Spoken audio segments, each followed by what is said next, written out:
Get a check on this Monday morning on gold and energy prices. Joining us now to talk gold, Peter Schiff, CEO of Euro Pacific Capital, and on oil and gas, we've got Matt Smith from Schneider Electric. Peter, first to you, because you and I have spoken many times in the past. Thanks for getting up early for us. You think there's a long-term erroneous view for gold because you believe that people have gotten in for the wrong reasons short-term. Give us your long-term take and tell us what you think has happened in the gold market in the last year or so. Sure. Well, I think recently a lot of shorts have come into the market. A lot of speculative longs have exited based on three false narratives. One is that the U.S. economic recovery is gathering momentum. I think the reverse is true. I think we're relapsing back into recession. In fact, I think a more honest read of the GDP or reporting by the government would reveal that the Great Recession never ended. Number two, a lot of people believe the Fed is getting ready to taper off on its quantitative easing. I think it's the opposite. I think the Fed is really preparing to increase the monthly size of QE. And then three, people say that inflation is not a concern. In fact, I think it's a big problem, and I think it's going to get a lot worse. And I think when the speculators realize how wrong they have it, and when they try to reverse those positions, I think a lot of the gold that they sold on the way down is not going to be available for sale on the way up, and I think you're going to get a huge spike in prices. There's been a huge call for inflation the last few years that really hasn't materialized, of course, unless you're talking about things like health care and college education.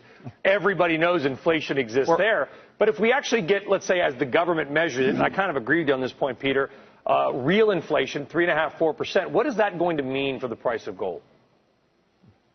Well, I think it's going to go a lot higher. But, you look at the GDP numbers that they just reported last week for the second quarter. The only way they got 1.7% growth, which, by the way, by the time they revise it down, it'll probably be closer to zero. But they assumed that annualized inflation was running at just 0.7%.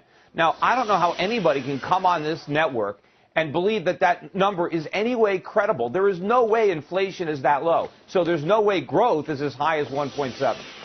All right. Look, Matt, I want to bring you in on this conversation as well because a big part of the inflationary story, of course, is oil. I mean, oil is not just what we put in our car. It's used in so many different products. I kind of agree with Peter's point about inflation, but give us a check on the oil markets. Tell us where you see oil going, higher or lower in the next month or so.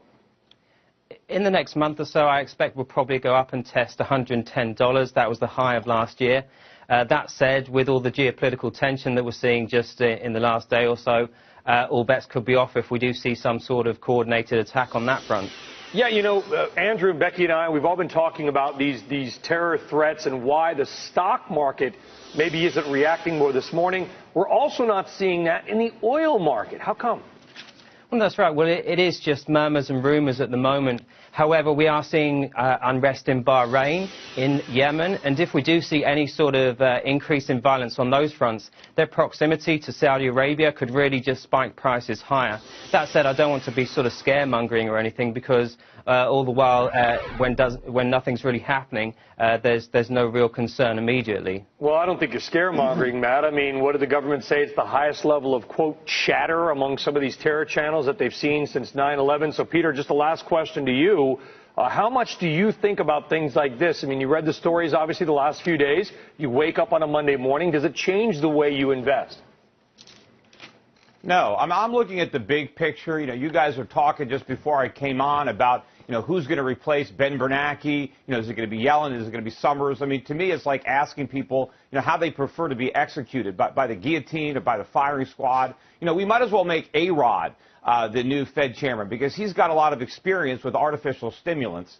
So I'm focusing on that. And if you look at the big picture, oil prices, gold prices are going a lot higher because we're going to print a lot more money. Money's going to lose value. The price of everything is going to go up. So would you suspend Bernanke or give him a lifetime ban, Peter? Well, I think that Ben Bernanke is, let Alan Greenspan off the hook. Because I used to think he was the worst Fed chairman ever until Bernanke came and outdid him. Maybe he's looking for his successor to return the favor. I don't know. But, I mean, if you're a gold bull, and I guess he's done you a good favor, but if you care about the country, which I also do, I think he's done an incredible disservice to the nation. I think what he should have done is applied the discipline. He should have never done the quantitative easing. He should have raised interest rates. He should have refused to subsidize all this government spending, and he should have forced the free market restructuring that this economy badly needs. Instead, all we did is postpone the pain.